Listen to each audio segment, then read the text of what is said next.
तो बात सारी है आत्मदेव की। कबीर साहब कहते हैं, जल में मीन प्यासी, मोहे देखत आवे हासी। आत्म ज्ञान बिना नर भटके, कभी काबा कभी काशी। आत्म ज्ञान के बिना सब भटक ही रहे हैं, क्योंकि जिसको ढूंढना चाहते हैं वो भटक भटक के, वो उनके अंदर छुपा हुआ है। यानी घर में ही वस्तु पड़ी है, लेकिन तुम बाहर जा रहे ढूंढने, नहीं मिलेगी। घर में वस्तु पड़ी है, तुम गुरुजी की फोटो के आगे दिया लगा रही हो, अगरबत्ती कर रही हो, इसका मतलब तुम्हें अपना ज्ञान नहीं है, अपनी वस्तु का ज्ञान नहीं है। तुम बाहर उसको भगवान मान के पूज रही हो, तो अपनी वस्तु कभी नहीं मिलेगी। वस्तु हमारे अंदर है। घर में पड़ी वस्तु नहीं सूझे, बाहर ढूंढन जासी। जल में मीन प्यासी, मुझे देखत आवे हासी।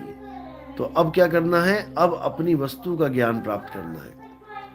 अब हमें अपना ज्ञान प्राप्त करना है, किसी और का नहीं। अब गुरु से क्या बोलना है? गुरु जी मुझे मेरा नाम दो, किसी और के नाम नहीं जपने हैं मैंने।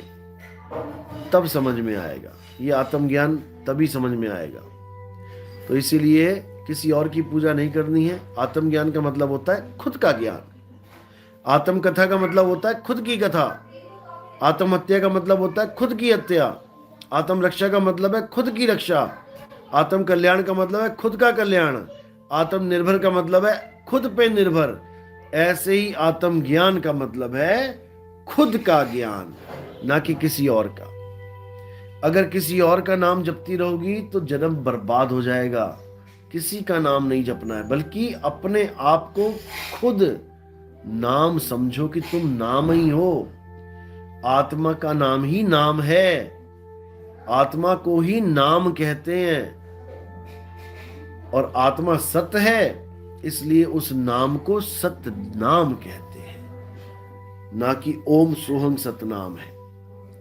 आत्मा ही सतनाम है, जिसका कभी नाश नहीं हो सकता, जो सदा सदा अटल है, सत्य है।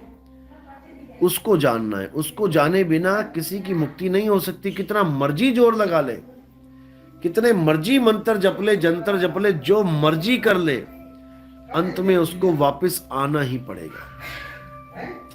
क्योंकि केवल आत्मज्ञान ही है जो आपको मुक्ति दे सकता है। जब लगना चीनोगे आत्म, तब लगना मिली है परमात्म।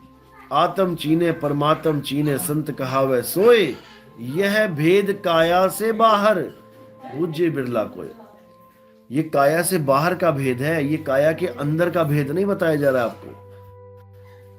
ये काया से बाहर का भेद है, लेकिन वो तब समझ में आता है जब कोई भेदी गुरु मिलता है। वस्तु आपकी अपनी है, आपके पास है, लेकिन आपको उसका ज्ञान नहीं है, तो लगे हुए मंत्र जपने में, लगे हुए जंतर मंत्र तंत्र करने में। बात इतनी सी है। तो अब अपनी आत्मा को जानो, जिस आत्मा की वजह से आपकी पूरी काया चल रही है। हाथ उठ रहा है, मुंह बोल रहा है, नाक सूंघ रही है, कान सुन रहे हैं, आंख देख रही है, उस आत्मदेव की वजह से। तो उस आत्मा का ज्ञान प्राप्त करना है, फिर उसी में रमण करना है।